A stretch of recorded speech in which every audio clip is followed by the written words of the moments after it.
जय हिंद। सबको नमस्ते। आइए मिलकर शुरू करते हैं क्लास 8th का जो बचा हुआ एक्सरसाइज 2.2। तो इस YouTube चैनल का नाम है विक्रम झा और इस पर आपको मैथ्स योगा हर कुछ मिल जा रहा है।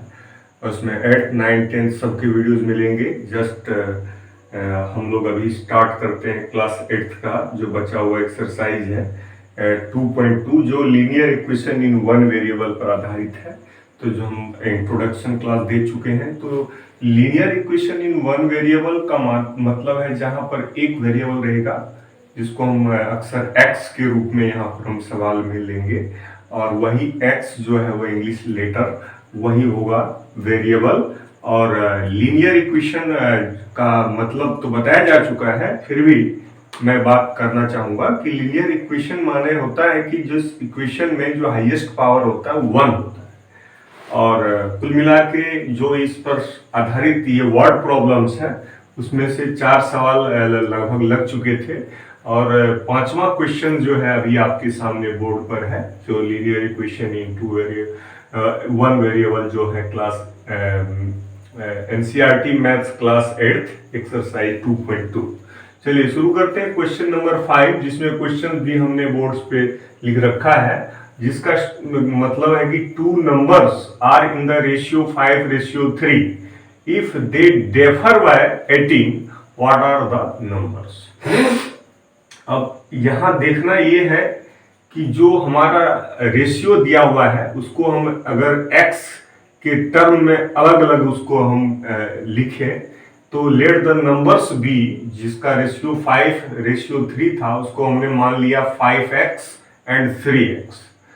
तो दोनों के बीच का अंतर डिफरेंस 18 दिया, यही काफी था हमारे लिए linear equation in one variable तैयार करने के लिए कि 5x जो पहला नंबर है उसमें से माइनस कर दिया 3x, क्योंकि डिफरेंस उसका 18 दिखाना है। तो 5x minus 3x equal to 18, तो ऑब्वियसली 2x इक्वल टू 18। तो what is the value of x? आप linear equation in one variable को सॉल्व करना तो अच्छी तरह जान चुके हैं। बस अब क्या है, क्वेश्चन बन गया, x की वैल्यू 9 आई, तो उसके आधार पर जो दो नंबर्स क्वेश्चन में पूछा गया है कि वो दोनों numbers what are those numbers.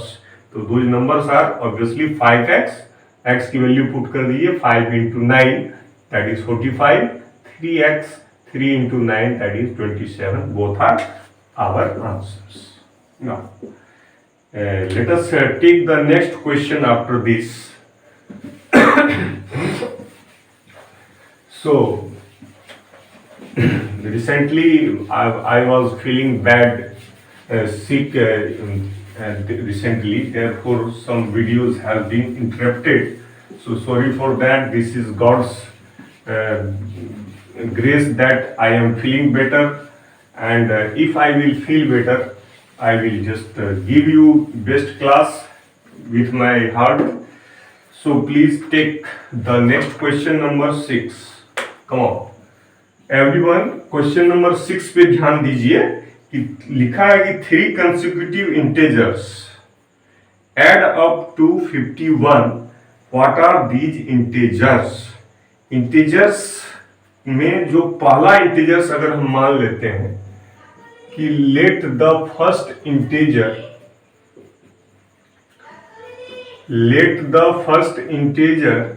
B x, तो क्लियर है कि हमारा सवाल नंबर 6 कह रहा है 3 कंसेक्यूटिव इंटीजर्स है।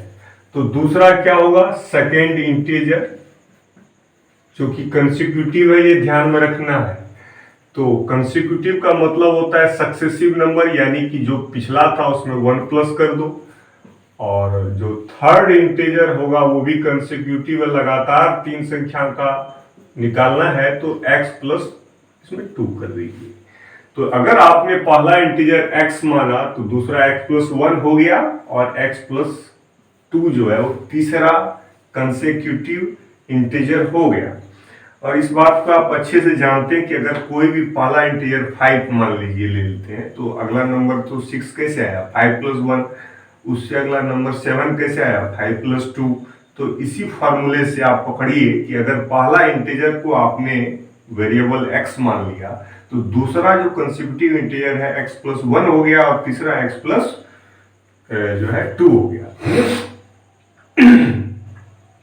तो इस तरह से तीनों का सम आपका सवाल में दिया हुआ है। 3 consecutive integers add up to 51। अब तीनों को प्लस करिए, x प्लस 1 अब प्लस x प्लस 2, तीनों को ऐड करके कितना आ रहा है? 51 आ रहा है। तो मेरे प्यारे दोस्तों, x प्लस x 3x तो होता ही है और 1 प्लस 2 3 तो होता ही है, इक्वल टू 51। और 3x इक्वल टू आपका क्या होगा? 51 अपने साइड में रहेगा, 3 का साइड चेंज हो गया, तो ये आ गया आपका 48। अब देखिए x की वैल्यू प्यारे साथियों 48/3 यानी 16 आ गया। 16 3 जा 48।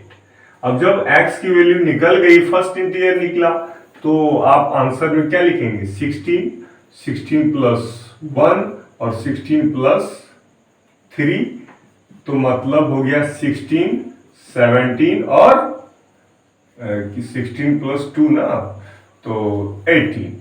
तो इस तरह से 16 17 और 18 आपका 3 कंसेक्यूटिव इंटीजर्स है। अगर आप क्वेश्चन को वेरीफाई करना चाहते हैं तो तीनों को प्लस करिए। 8 7 क्या होता है? 15 15 6 15 6 हो गया, 21 का 1 2 2 1 3 1 4 1 5। देखिए तीनों का ऐड 51। आपका सवाल कह भी रहा था कि तीनों का ऐड जो है वो करके कितना आ रहा है? 51। तो आपका प्रूफ भी हो जाता है, तो इसका मतलब आंसर सही है। क्वेश्चन नंबर 6 लगाने के बाद चलिए तेजी से चलते हैं, क्योंकि इसमें कोई ऐसी बड़ी बात तो है नहीं कि इसके पीछे कोई लंबा लेक्चर दिया जाए। तो सीधी बात यह है कि linear equation in one variable जो आप सॉल्व करना जान चुके हैं, बस उस पर कुछ वर्ड प्रॉब्लम्स होते हैं जिसको क्वेश्चंस को समझ लेने के बाद उसका सॉल्यूशन इक्वेशन बन जाता है, और इक्वेशन में जो x की वैल्यू होती है वो निकल जाती है, अननोन वैल्यू निकल जाती है आपकी। चलिए अब हम लोग अगला क्वेश्चन लेते हैं, जो क्वेश्चन नंबर 7। क्वेश्चन नंबर 7 प्यारे दोस्तों बड़ा आसान है, जिसमें कह रहा है कि the sum of 3 consecutive multiples of 8 is 888। Find the multiples.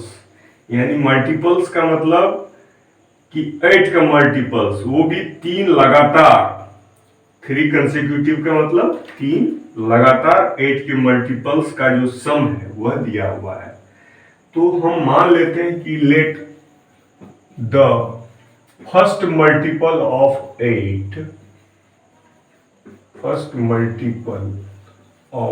8 be x. अगर मान लीजिए 8 का सबसे पहला मल्टीपल आपने x माना, तो ऑब्वियसली दूसरा क्या होगा? x प्लस 8, और तीसरा क्या होगा? x plus 16। मतलब लगातार अगर आपको देखना है तो, क्योंकि अगर आप 8 का टेबल कभी लिखेंगे तो क्या लिखेंगे? 8 1 जा 8, 8 2 जा 16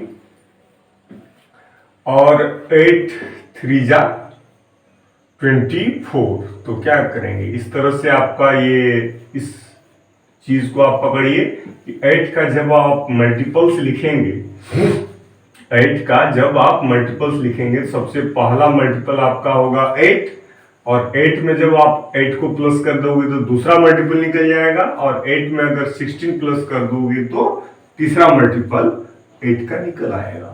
तो इसी चीज को दिमाग में रखते हुए आपने यहाँ पर जो है 8 का 3 कंसेक्यूटिव जो है मल्टीपल आपने प्राप्त किया, और इसका सम दिया हुआ है, तो हम क्यों ना इस सबको प्लस कर लें। x प्लस, ये पहला मल्टीपल है 8 का, और दूसरा मल्टीपल है आपका ये x प्लस 8, और तीसरा लगातार जो है कंसेक्यूटिव मल्टीपल है आपका x प्लस 16। तीनों का ऐड करके कितना आ रहा है प्यारे दोस्तों? तो देखिए क्वेश्चन नंबर 7 में ध्यान से कि तीनों का सम जो है वह 888 है। ओके, तो लिख दीजिए 888। और अब x प्लस एक्स तो 3x होता ही है, और 16 में 8 प्लस करते हैं तो 24 तो होता ही है, इक्वल टू 888, और 3x equal to 888 minus 24, that is equal to 8 means 4 4, 8 minus 2 is 6, and 8 8, that is, am I correct? 8 4 4, 8 2 6, and 8 8. So what is the value of x? 864 by 3.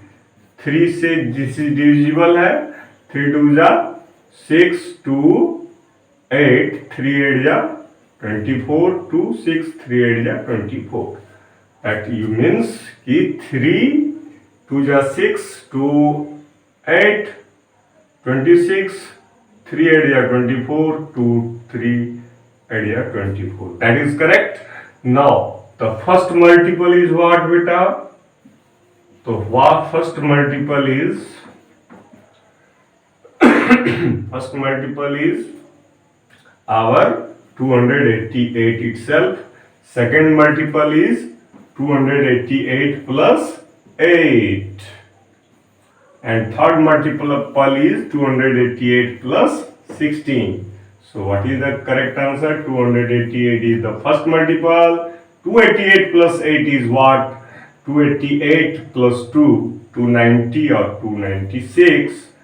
And last multiple, third consecutive multiple of 8 is at 6 14 का 4 carry 1, at 1 9 1 10 0 carry 1, 2 1 304. In this way, this is the correct answer you got when you got the value of x and you put it here. So you will get the answer, 3 consecutive multiples of 8. So this question was so easy for us. Question number 7. Please come on to the next question. Question number 8. It will be also easy, I like that, because all questions are easy in this exercise. So please don't feel like boring or like difficult here, and no, nothing is difficult, but something is that to try to understand the situation of the question.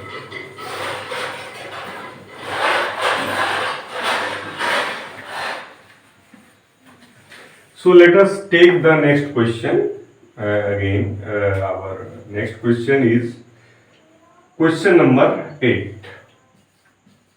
It is saying that, and listen carefully, beta, 3 consecutive integers are such that 3 consecutive integers are such that when they are taken in increasing order and multiplied by 2, 3 and 4 respectively, they add up to 74. Find these numbers. Please listen and do accordingly. So in the first of all, in this question number 8, we have to find 3 consecutive integers. Let the first integer be x. मान लेते हैं कि पहला integer हमारा क्या है, x है, तो 3 कंसेक्यूटिव इंटीजर्स हमारा क्या हो जाएगा? सो देयरफॉर सेकेंड इंटीजर जो कंसेक्यूटिव होना चाहिए तो कैसे प्राप्त किया जाता है? उसमें 1 प्लस करके। और थर्ड कंसेक्यूटिव इंटीजर क्या हो जाएगा? आपको पता है ना, x प्लस 2, यानी x plus 1 and x plus 2, यही हो गए हमारे 3 कंसेक्यूटिव इंटीजर्स। अब इसमें आगे और बात बताया गया है कि इसको जब आप इंक्रीजिंग ऑर्डर में लेंगे, तो लीजिए हम इंक्रीजिंग ऑर्डर में हम ले लेते हैं, x ले लेते हैं, फिर x प्लस 1 लेते हैं, फिर x प्लस 2 ले लेते हैं, ठीक। तो अगर कह रहा है कि when they are taken in increasing order and multiplied by 2, 3 and 4 respectively, इसको 2 से मल्टीप्लाई कर दीजिए, इसको 3 से मल्टीप्लाई कर दीजिए, और इसको किससे कर दीजिए? 4 से कर दीजिए मल्टीप्लाई, तो उसका ऐड करके आ जा रहा है 74, इसलिए हमने बीच बीच में प्लस लगा दिया और यहाँ पर ऐड करके जो आ रहा था 74 लिख दिया। लीनियर इक्वेशन तैयार हो गया, x की वैल्यू निकल जाएगी और वही हमारा जो है आंसर का रीजन हो जाएगा, आंसर मिल जाएगा। तो प्यारे बच्चों यहाँ पे और लिखिए, तो 2x तो ये हुआ ही, और इसको मल्टीप्लाई करेंगे तो 3x प्लस 3 तो हुआ ही, और प्लस 4x प्लस 8 तो हुआ ही, इक्वल टू 74। आपको व्हाइट बोर्ड पे भी देखना चाहिए और मेरी आवाज को समझना चाहिए। जो 2x प्लस 3x 5x होता है, 5x प्लस 4x 9x तो होता ही है, और बचा 8 प्लस 3 तो 11 का 11 इक्वल टू 74। अब देखिए खेल, कोई खेल इसमें दिक्कत नहीं है समझने में, कोई ऐसा खेल नहीं हो रहा है, बस प्लस माइनस है। अब 74 अपने साइड में है, प्लस 11 का साइड चेंज कर लीजिए। 4 में से 1 गया 3 और 7 में से 1 गया 63। हो गया कि नहीं हो गया? हाँ हो गया। तो x इक्वल टू 63/9, तो 9 7 जा 63, यानी कि x की वैल्यू कितनी आई? 7। तो पहला, आप देखिए आंसर डायरेक्ट बताइए तो क्या हुआ। पहला आपका इंटीजर हो गया 7, दूसरा हो गया 7 प्लस 1 8, तीसरा हो गया 7 plus 2 9। This is your correct answer. I think question number 8 का जो है फाइंड दीज नंबर्स, हमने नंबर्स को फाइंड कर लिया 7 8 और 9। किस तरह से? तो इसमें वैल्यू पुट करके, ये x की वैल्यू आई 7, तो x प्लस 1 हो गया 8 और x प्लस 2 हो गया 9, तो वही आंसर है। तो question number 8 is finished. Let us take the next question number 9. Are you ready?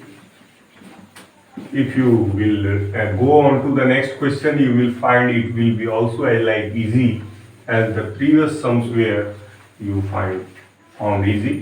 So please stay with me and just have your solution easily, and also try it at your home yourself, and you will find that it is really very interesting to solve such type of sums.